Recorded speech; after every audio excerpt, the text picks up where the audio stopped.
Hey, what's going on, you guys? Rudy here with the Retro Universe, and today we're going to be taking a look at my lovely little portable Sony DVD player.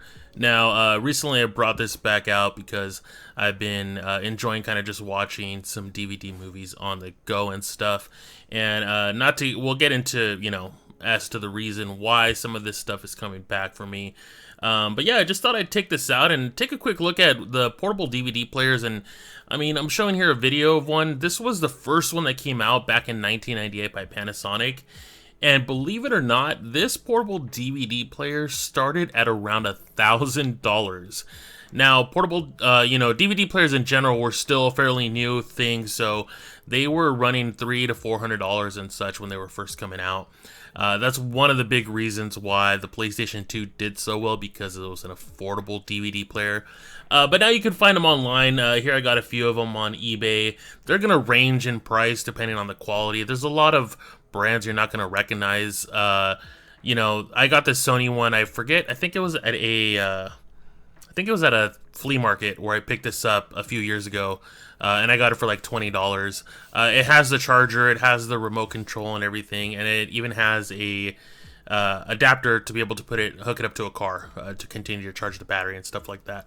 So it's really neat, and I know a lot of people are going to say stuff like, what's the reason for having one of these when you have other sources, I think it has a very unique setup with it. I mean, these were really popular in the 2000s, and even going into the 2010 eras, a lot of people were getting them for their kids still, just because they were convenient. And what's really great about getting DVDs nowadays is you can go to almost any thrift shop, Goodwill, stuff like that, and even online, and find series, a TV series and movies and everything for super cheap. Like, I got these I Love Lucy DVD sets. I think they were like $3, and it comes with a bunch of episodes. And of course, you're going to say, all this stuff is available on streaming. Why do something like this? I mean, I'm a retro tech channel, so you're going to see a lot of stuff like this on here just because it's the stuff that I really enjoy.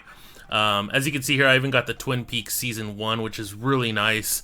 I think I picked this up also at a Goodwill for like $5. So it's really cool. Every now and again, I still go to thrift stores, and you still see DVD sets, box sets of seasons, or even an entire series. And, the way digital media sometimes is, where TV shows come and go off of streaming services, you lose them, and then you're trying to find a way to watch them. You go online and look it up, and then you're gonna have to either purchase it through like the Apple TV store or some other thing like Vudu. So with digital media just being the way that it is, it's just you never feel like it's truly yours. So going back and just putting something on like this, putting on I Love Lucy on this thing just to watch some episodes, it feels nice, and not having to do streaming or anything like that. It's just, this is something tangible that I have in my hands that I know that is mine, and I won't have to worry about these, going away anytime soon from a streaming service. So it's really great. I've had a lot of fun with stuff like this. This one's probably on the smaller side. I think it's a 7-inch screen, but honestly, it's perfect. It's something I can even just have here at my desk and watch episodes of, so it's really cool in that sense. I have seen a few other people, mainly people that do retro stuff like myself, do these kinds of videos with the portable DVD players, so I thought I'd do one myself and just bring up the fact that these, in a way, they're still really great. They're still really available. Like I said, you could see them on eBay. Amazon still has some. They're going to range in the like $50 to $100 range. If you want one that's a Blu-ray player as well, you're going to spend a little bit more. But for, just your regular DVDs, and I mean, it even plays CDs and stuff too.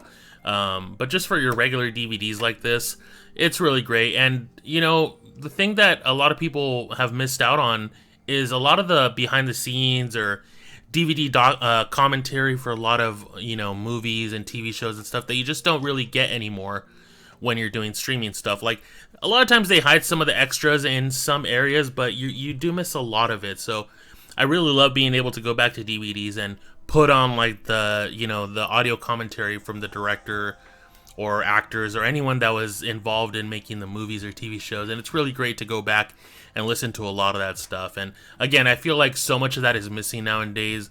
The behind the scenes you know, the making of documentaries, all those kinds of things are really great. So if you ever look into getting something like even just getting back into DVDs, if you have like a Blu-ray player at home, or you know, if you have like a video game console that, you know, they can all play DVDs and Blu-rays and stuff like that. So definitely look into getting some older DVDs, because again, you're gonna find, you know, the documentaries of how these movies were made and stuff. And yeah, some of it is available on YouTube, but again, it's nice to have something that you can always just put on yourself, and you know it's not going to disappear because of some rights issue or something like that online.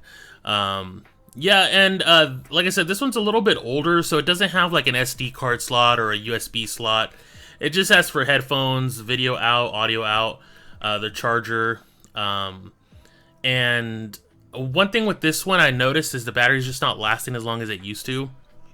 I remember when we moved out here to Georgia, I had this in the car with me, just kind of on the side to have like background noise while I'm driving and stuff. And I think I only got about 2 hours on the battery on it, and it says on here on the sticker, you know, 5 hours. So some of that has to do with it just being an older portable DVD player.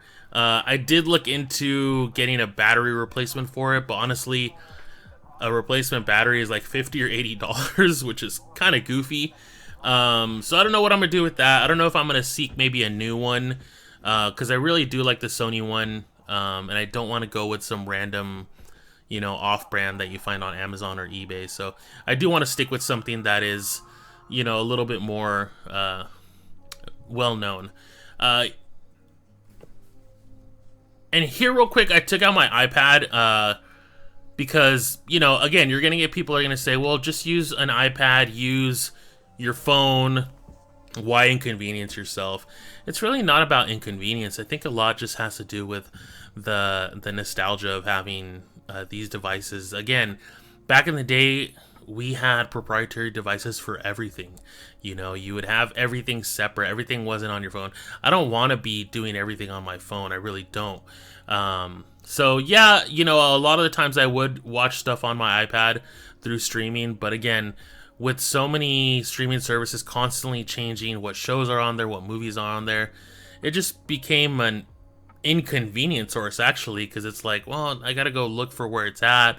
It's not available. I gotta go buy it online, and you know, the series of this show is $100, and if you go and buy the DVD box set, it's $30.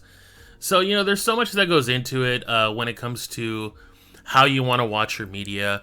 Personally, I feel like I'm going back into getting DVD movies, Blu-ray movies, and stuff like that, and TV shows that I know are going to be with me all the time. And while this conversation has been more about just, you know, digital media and physical media and stuff like that, I have to say that this portable DVD player is awesome. If you're looking to get one, like I said, check out name brand ones. Try and avoid the off-brand ones just because the quality may not be as great. I know, unfortunately, some of these Sony ones are going for like $200 or $300 now. These older ones, at least from what I've seen, like complete in box. But definitely check it out if you're really interested in going back to physical media, and you don't want to have a DVD player, you know, set up at home. It's something you want to take on the go with you or have at your desk without any additional stuff. Everything is built into this. Just make sure you get one with a decent battery life. Anyways, guys, that's gonna do it for my video, and I want to thank you very much for watching it, and I hope you enjoy this one and the next one. Let me know down in the comments if you guys like it. Take it easy. Bye.